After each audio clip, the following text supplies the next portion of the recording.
તો કેમ છો મિત્રો, સ્વાગત છે તમારું અમારી ચેનલમાં। આજે વિડીયોમાં આપણે જોઈશું કે કેવી રીતે તમારે તમારા બ્રાઉઝરની અંદર સ્પીડ ઇન્ક્રીઝ કરવી હોય તમારા બ્રાઉઝરની, તો તમે સ્પીડ ઇન્ક્રીઝ કેવી રીતે કરી શકો છો એ આજે આપણે જોઈશું।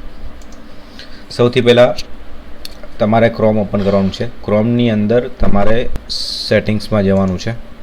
સેટિંગ્સમાં જઈને તમારે સૌથી પહેલાં ક્રોમની અંદર સેટિંગ્સમાં જઈને તમારે પ્રાઇવસી એન્ડ સિક્યુરિટીમાં જવાનું છે।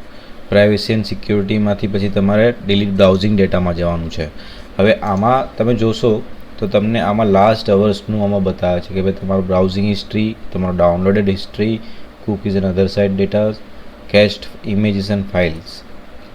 તો આમાં તમારે લાસ્ટ અવરના બદલે તમારે ઓલ ટાઈમ કરી દેવાનું છે। એટલે જેટલી પણ સ્ટોર્ડ ઇમેજીસ હોય, ફાઇલ્સ હોય, કૂકીઝ હોય, ડાઉનલોડેડ હિસ્ટ્રી હોય, બ્રાઉઝિંગ હિસ્ટ્રી હોય, આ બધી જ અહીંયાથી રિમૂવ થઈ જશે। જે હું અહીંયાથી ક્લિયર ડેટા આપીશ, આ જેટલી પણ ડેટા છે એ બધો ડિલીટ થઈ જશે। આ પણ આમાં તમારે ધ્યાન રાખવાનું છે, જેમ કે તમારી બ્રાઉઝિંગ હિસ્ટ્રી હોય એ પણ આમાંથી જતી રહે। એટલે તમે જે વેબસાઇટ વિઝિટ કરેલી હોય એ વેબસાઇટ પછી તમે પાછળથી વિઝિટ નહીં કરી શકો। જેમ કે અહીંયા હું સર્ચ કરું છું કે ભાઈ યુટ્યુબ, તો યુટ્યુબ મેં આની પહેલાં વિઝિટ કરેલું હતું તો મને અહીંયા બતાવે છે, પણ હું અહીંયાથી ક્લીન કરી દઈશ એટલે અહીંયાથી મને ડેટા એનો જતો રહેશે। તો આ થઈ ગયું તમારું ક્રોમનું, રાઈટ।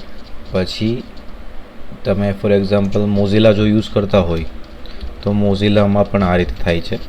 તો કે તમારે મોઝિલા ઓપન કરવાનું છે। મોઝિલા ઓપન કરીને સેમ તમારે આ 3 ડોટ છે મેનુના, ત્યાં ક્લિક કરવાનું છે। એની અંદર સેટિંગ્સની અંદર જવાનું છે।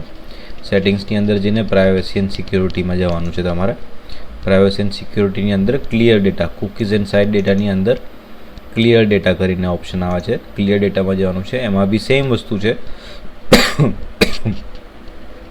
એમાં આ બંને સિલેક્ટ કરેલું છે ઓલરેડી।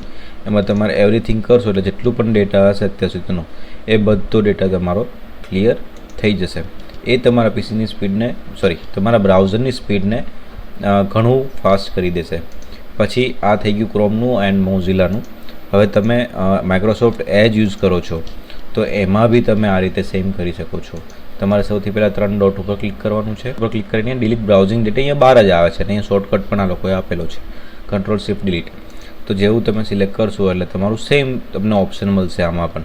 તો આમાં બી તમારો ઓલ ટાઈમનું તમે સિલેક્ટ કરશો એટલે જેટલા પણ તમારો ડેટા હોય એ બધો તમે અહીંયાથી ડિલીટ કરી શકો છો। હવે તમે જે પણ બ્રાઉઝર યુઝ કરતા હોય એ બ્રાઉઝરની અંદર તમારે આ રીતે તમારી જે ટેમ્પરરી ફાઇલ્સ જે સ્ટોર થતી હોય છે એને તમે ડિલીટ કરી શકો છો, ક્લિયર કરી શકો છો। જો તમને આ વિડીયો થોડો બી હેલ્પફુલ લાગ્યો હોય તો અમારી ચેનલને સબસ્ક્રાઈબ, લાઇક એન્ડ શેર જરૂરથી કરજો મિત્રો। Bye bye.